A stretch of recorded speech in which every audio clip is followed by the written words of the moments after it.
Well, today we're going to speak about some beads from a hoard probably belonging to the king Sennacherib from 700 BC. Um, Ruled Israel in the north of Israel, north of Judea, for 51 years. Um, and he tried to also invade Jerusalem for 2 years, and he couldn't succeed, etc. So he stayed. I mean, the Syrians stayed in the north of Israel for 51 years, and they had a very nice palace over there. I mean, you can read the stuff now on Wikipedia. You can pause it, and we actually found a lot of very interesting Assyrian things in Sebast, was the capital of Israel, like the famous first lance made of crystal, like the one found in Nineveh in the British Museum, or the only sword in iron, Assyrian sword in iron ever found. But anyways, this is a unique hoard because even in Nineveh, the British Museum didn't find anything close to this kind of beads. Now, Sennacherib, for some reason, liked very much onyx color, brown onyx, agate or chalcedony beads. So this is the first royal necklace I'm showing you. He has actually in the middle, which is very weird, an eye of Horus made of brown chalcedony, which is never seen before. Then you have the typical elbow beads, always with an eye, and those buttons with eyes, which sometimes were carved with the name of the king or the daughter. And you see that every bead is always cut in a way that you find an eye on it.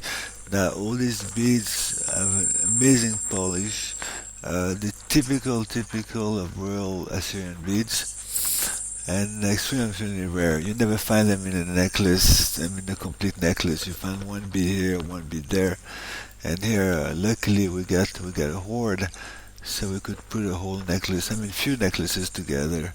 So that's probably one of the best one I've ever seen, and we're gonna go to see some other ones now.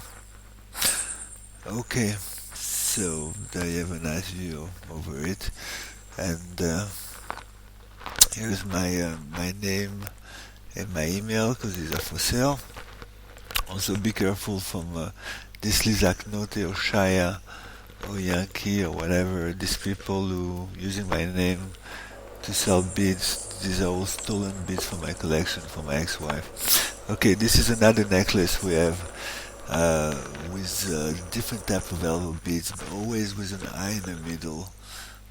Also typical Royal Assyrian beads, brown color. I mean, you can see this one here with the pink color with the eye.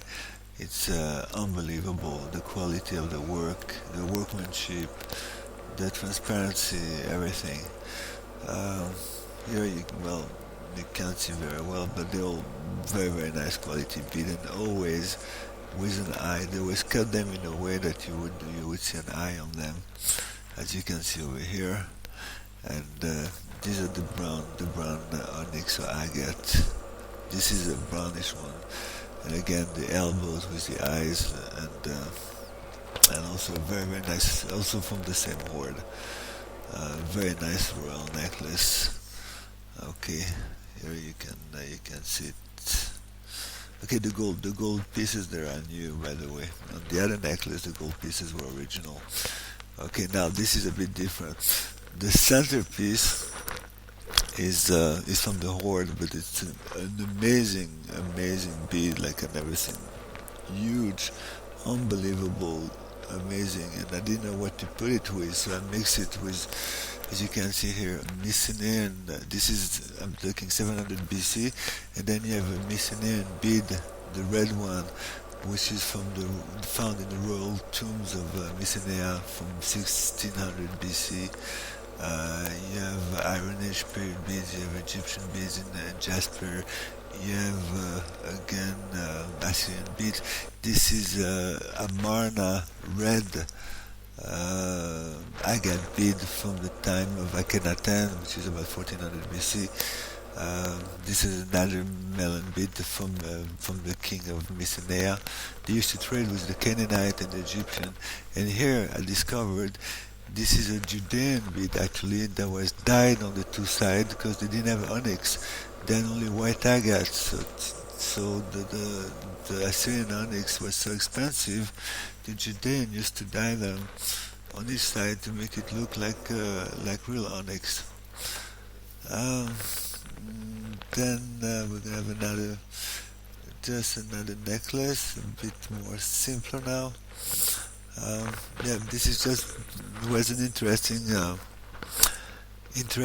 bead in the middle, a very big round brown bead with eyes, and also you see these silver beads around them. This came with the hoard also. Usually you get one bead like this every 2-3 years, and you're luckily had the chance to get over 100 of them. So here it's a mixture of all kind of beads from the Iron Age period, from I would say 700 BC to 650 BC. You have the green separator beads in glass Phoenician. You have some Judean beads and mostly Assyrian beads. Even though that they were at war, the Assyrians were at war with the Judean. The Judean used to trade with them for stones and beads. I'll show you pictures of the hoard, and you can see Assyrian stones